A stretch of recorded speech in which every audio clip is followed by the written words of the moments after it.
लोग एक विधायक हम लोग जीते, बट जिस तरीके से पार्टी ने बिहार के हर एक जिले में संगठन को खड़ा करने का काम किया, उसी का परिणाम है कि आज 2025 में जिस तरीके से इतनी प्रचंड जीत एनडीए को मिली है।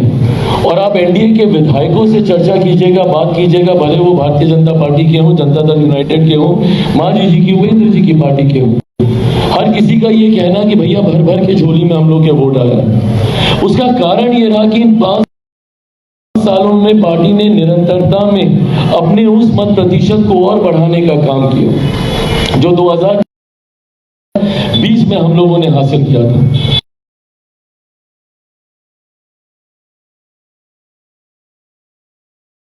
हम लोगों ने हासिल किया था और इस बार महज 29 सीटों पे चुनाव लड़ते हुए भी हम लोग 5% के आंकड़े तक हम लोग पहुंचे। तो ये दर्शाता है एक निरंतर ग्रोथ जो लोक जनशक्ति पार्टी रामविलास की रही है।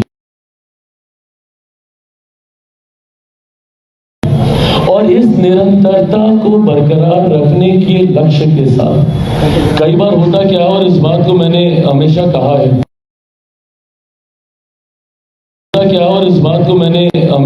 है, कि जब आप थोड़ी सी भी जीत आप हासिल कर लें और वो घमंड, वो अहंकार आपके सर पर चढ़कर बोलने लग जाए, तो वहीं से आपके पतन की शुरुआत होने लगती है। जिस दिन मैं 2024 में ये समझ लेता कि भैया पार्टी ने एक बड़ी जीत हासिल कर ली है, 5 के 5 मेरे सांसद जीत गए और मुझे मेहनत करने की जरूरत नहीं है, तो उस दिन से मेरे पतन की शुरुआत फिर से हो जाती। उस दिन ना सिर्फ अपने सांसदों से बल्कि पार्टी के हर एक नेता कार्यकर्ता से मैंने यही कहा था कि अब हमें दुगनी ताकत से अगले 1 साल विधानसभा के चुनाव के लिए हम लोग को मेहनत करनी है। वो नव संकल्प यात्रा हो या विभिन्न माध्यमों से हम लोगों ने जितने कार्यक्रम बिहार के अलग अलग जिलों में आयोजित किए, इसी लक्ष्य, इसी उद्देश्य के साथ की निरंतरता में जनता के साथ जुड़े रहना जरूरी है, उनकी आवाज बनना जरूरी है। आज पुनः आप सबके माध्यम से मैं बिहार की जनता को यह विश्वास दिलाना चाहता हूं कि लोक जनशक्ति पार्टी रामविलास समर्पित है पूरी तरीके से सिर्फ और सिर्फ बिहार और बिहारियों के लिए। आज पार्टी को ये जीत हासिल हुई है, बट उसके बावजूद कल पार्टी की हुई बैठक में पुनः ये संकल्प लिया गया कि इसके बाद पार्टी अब दुगनी नहीं, संभवतः चौगुनी ताकत से मेहनत करेगी, जनता के बीच जाकर उनके जुड़े हुए मुद्दों को, उनकी समस्या का समाधान करने का काम करेगी और विधानसभा में और बिहार की कैबिनेट में उनकी आवाज बनने का काम करेगी। अपनी सोच, अपने विचार लोक जनशक्ति पार्टी रामविलास बिहारी फर्स्ट के संकल्प के साथ चल रही है। ये बिहार और बिहारियों को एक विकसित राज्य देने का संकल्प है। बिहार को फर्स्ट, बिहारियों को फर्स्ट बनाने की ये सोच है। विधानसभा हो, मंडल में हो, निरंतरता में लोक जनशक्ति पार्टी रामविलास के तमाम हमारे नवनिर्वाचित विधायक इस विषय को उठाने का काम करेंगे। मंत्रिमंडल में हमारे मंत्रीगण के साथी इन विषयों को उठाने का काम करेंगे और जनता के साथ लगातार ये संवाद बना रहे। इस बात के लिए मेरी पार्टी का हर एक कार्यकर्ता, हर एक नेता संकल्पित है और इसी सोच को आगे रखने के लिए हम लोगों ने ये फैसला लिया है। और जो 3 जानकारी आप सबके साथ मैं साझा करना चाहता हूँ, उसमें पहली जानकारी कि एक खूबसूरत संजोग है कि परिणाम एक ऐसे समय आए हैं जब लोक जनशक्ति पार्टी रामविलास स्थापना दिवस की दहलीज पर हम लोग मौजूद हैं। 28 नवंबर को मेरे नेता आदरणीय रामविलास पासवान जी ने सन 2000 में दिनों में पार्टी के प्रदेश नेतृत्व द्वारा ये जानकारी साझा की जाएगी। अशरफ अंसारी जी, राजू तिवारी जी के द्वारा ये तमाम जानकारी आप सबके साथ साझा की जाएगी। आगामी 28 तारीख को भव्य तरीके से पार्टी का स्थापना दिवस, जहां पर एक बार फिर से मेरे नेता, मेरे पिता आदरणीय रामविलास पासवान जी के विचारों को आगे लेकर चलने के संकल्प को दोहराते हुए मेरी पार्टी का हर एक विधायक आगामी दिनों में हम लोग की क्या रणनीति रूपरेखा होगी उस पर हम लोग चर्चा करने का हम लोग काम करेंगे। जैसा मैंने कहा कि जनता के साथ निरंतरता में जुड़े रहना जरूरी है। कोई भी मेरा पार्टी का नेता कार्यकर्ता बंद कमरे में एसी चलाकर बैठे और चर्चाएं करे, ये मुझे स्वीकार नहीं। And I would want to lead by giving examples. मैं खुद उदाहरण स्थापित करने पे मैंने विश्वास किया है और मैंने पार्टी के नेता कार्यकर्ताओं को हमेशा बस इतनी आग्रह की है कि जितनी मेहनत मैं कर रहा हूँ बस उतनी करिए, ना मुझसे 1 मिनट ज़्यादा करने की ज़रूरत है, पर मुझसे 1 मिनट कम कीजिएगा तो मुझे ज़रूर एतराज़ होगा। ऐसे में आगामी नववर्ष की शुरुआत में ही जनवरी से ही, क्योंकि दिसंबर में फिर पार्लियामेंट चलेगा और उसके बाद बड़े दिनों की छुट्टियां होती हैं, तो हर कोई स्वाभाविक है अपने घर परिवार के साथ वो समय बिताता है। बट जनवरी में दही चूड़ा के तुरंत बाद, जैसे ही खरमास समाप्त होगा उसके तुरंत बाद से लोक जनशक्ति पार्टी रामविलास पुनः बिहार भर की यात्रा में हम लोग निकलने का काम करेंगे। बिहार की जनता को सबसे पहले तो धन्यवाद देते हुए, जिस तरीके से प्रचंड जीत बिहार की जनता ने एनडीए के प्रत्याशियों को देने का काम किया है, तो ये यात्रा दही चूड़ा के तुरंत बाद हम लोग शुरू करेंगे। और जहां पर एक बार फिर से जनता से संवाद साध कर आने वाले 5 सालों में अब इसको एकदम माइक्रो लेवल पर लेकर जाया जाएगा कि उनके इलाकों की छोटी छोटी समस्या, बिहार फर्स्ट बिहारी फर्स्ट में जरूर हम लोगों ने बड़ी चर्चाएं की, बट छोटी छोटी समस्या, पुल पुलिया की हो, नली नाले की हो, सड़क बनाने की हो, जो विधायकों के माध्यम से प्रशासन की मदद से तत्काल प्रभाव से जिसको हम लोग सुनिश्चित करा सकते हैं। ऑफकोर्स बड़े एजेंडा सरकार के रहे हैं जिसका जिक्र हम लोगों ने संकल्प पत्र में किया है, और उस संकल्प पत्र में लोक जनशक्ति पार्टी रामविलास के बिहारी फर्स्ट का भी जिक्र है। उसमें कई एजेंडा हम लोग के जोड़े गए, तो यकीनन वो बड़े विषय आने वाले 5 साल में तो जरूर धरातल पर उतरेंगे। 1 करोड़ रोजगार देने की हम लोगों ने बात की है, बिहार के हर एक जिले में उद्योग खोलने की हम लोगों ने बात की है, तो उन पे तो जरूर काम करेंगे। बट रोजमर्रा की जो दिक्कतें ग्रामीणों को झेलनी पड़ती है, जिस व्यवस्था में वो गांव देहात में रहते हैं, उसको कैसे तत्काल प्रभाव से दूर किया जा सके, इस दिशा में इस धन्यवाद यात्रा के माध्यम से हम लोग सुझाव इकट्ठा करेंगे और जल्द से जल्द उसके ऊपर कार्य करने का हम लोग प्रयास करेंगे। अंतिम घोषणा में एक महत्वपूर्ण जानकारी, जिसपे पार्टी के प्रमुख सदस्य कुछ समय से हम लोग कार्य कर रहे थे और लगभग उसको एक अंतिम स्वरूप दिया जा चुका है। ऐसे में आज मैं फ्लैग ऑफ करना चाहूँगा इस विषय को, क्योंकि मेरे लिए वो काफ़ी ज़्यादा महत्वपूर्ण था। मेरे नेता, मेरे पिता आदरणीय रामविलास पासवान जी ने लोक जनशक्ति पार्टी रामविलास के गठन से पहले उन्होंने दलित सेना का गठन किया था, और दलित सेना को हमेशा लोक जनशक्ति पार्टी रामविलास की रीढ़ माना जाता था, ब्रेन बिहाइंड द पार्टी माना जाता था। हमेशा दलित सेना ने लोक जनशक्ति पार्टी रामविलास के की रूपरेखा तैयार करने में, रणनीति तैयार करने में एक अहम भूमिका निभाने का काम किया। 83 में दलित सेना का निर्माण किया गया था। आज भी मेरे पास वो तस्वीरें हैं जब मैं साल भर का हूँ और अपने पिता की गोद में हूँ जब उन्होंने इसकी स्थापना की थी। दुख मुझे इस बात का जरूर था कि पार्टी के साथ साथ दलित सेना भी उन महत्वाकांक्षी लोगों के द्वारा छीन ली गई थी, जिन्होंने सिर्फ मेरे नेता के विचारों के ऊपर अपनी महत्वाकांक्षाओं को खड़ा करने की सोच के साथ पार्टी और दलित सेना को हड़पने का काम किया था। आज मुझे खुशी है कि जहां लोक जनशक्ति पार्टी रामविलास ने एक स्वतंत्र पहचान और पुनः मेरे नेता जिन ऊंचाइयों तक पार्टी को देखना चाहते थे उसकी सीढ़ी चढ़ने की शुरुआत कर दी है, तो ऐसे में दलित सेना हम लोगों से दूर रहे, ये अब स्वीकार्य नहीं है।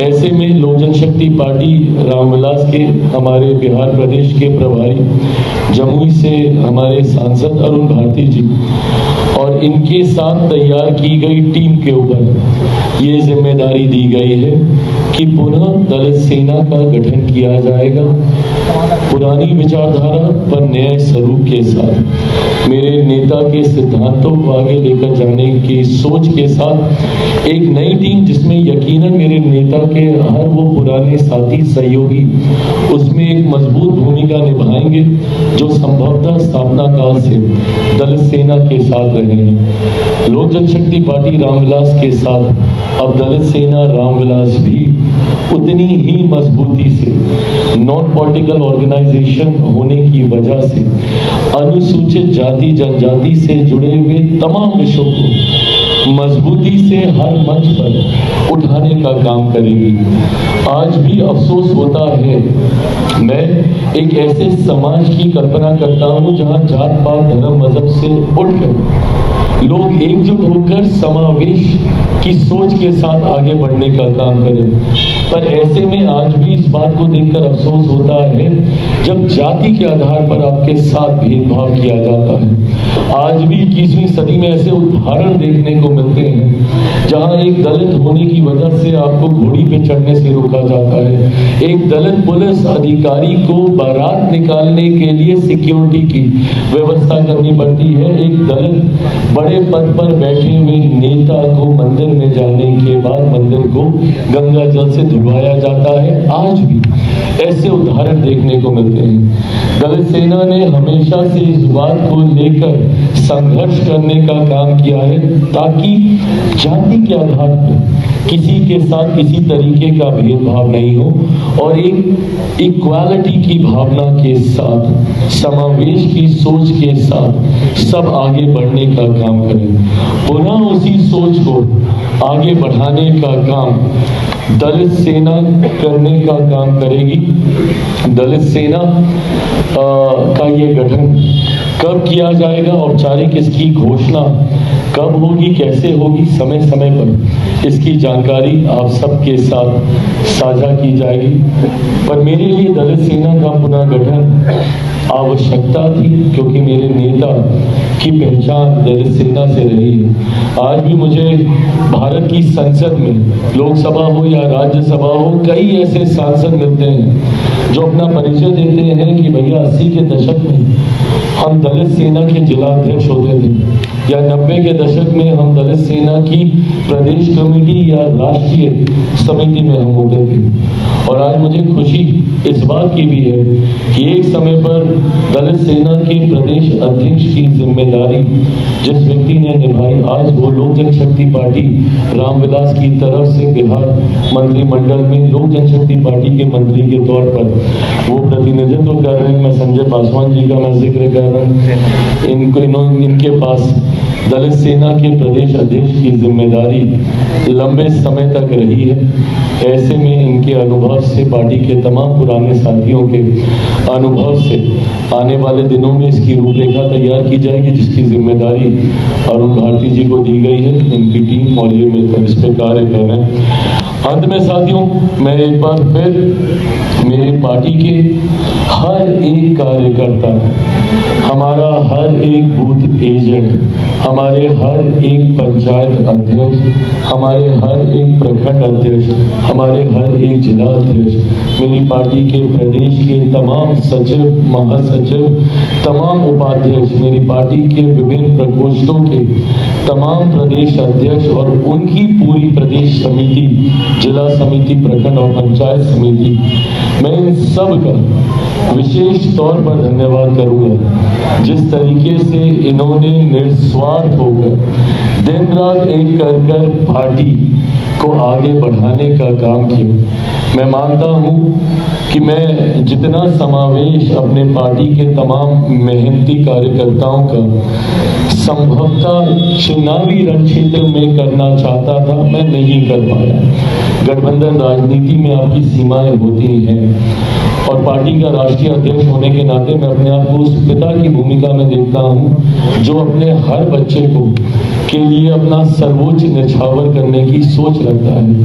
पर कई बार सीमाओं की वजह से कुछ बच्चों के लिए वो कार्य कर पाते हैं, बट कुछ बच्चे उस भावना से अछूते रह जाते हैं। ऐसे में मैं अपने तमाम उन साथियों को भी विश्वास दिलाना चाहता हूँ कि लोक जनशक्ति पार्टी रामविलास हर एक उस नेता कार्यकर्ता के समर्पण का सम्मान करती है जिन्होंने निस्वार्थ होकर उनको चुनाव लड़ने का मौका मिला नहीं मिला, पार्टी ने उनके साथ चुनाव के समय साथ कितना दिया नहीं दे पाए, उसके बावजूद वो अपने कर्तव्य पथ पर ईमानदार और निष्ठापूर्वक वो अपना समर्पण देते रहे।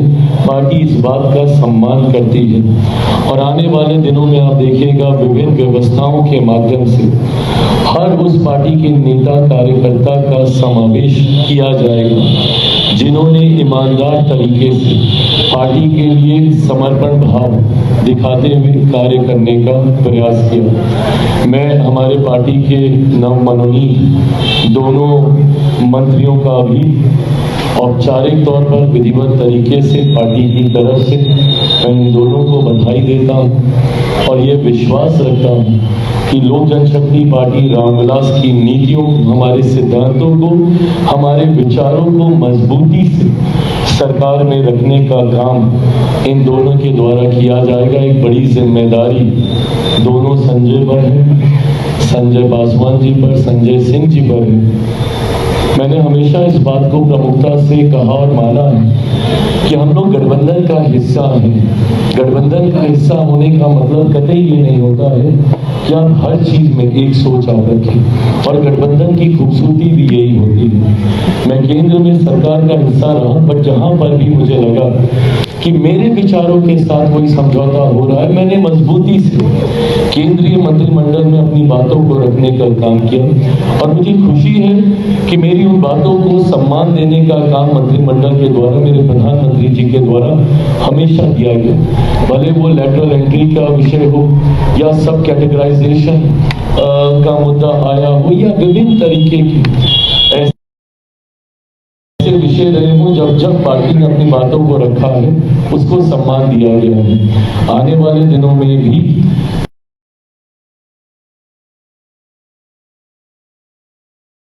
ऐसी कोई परिस्थिति किसी भी विषय को लेकर बिहार में अब उत्पन्न नहीं होगी जो समाज और हमारे प्रदेश के लिए चिंता का विषय हो।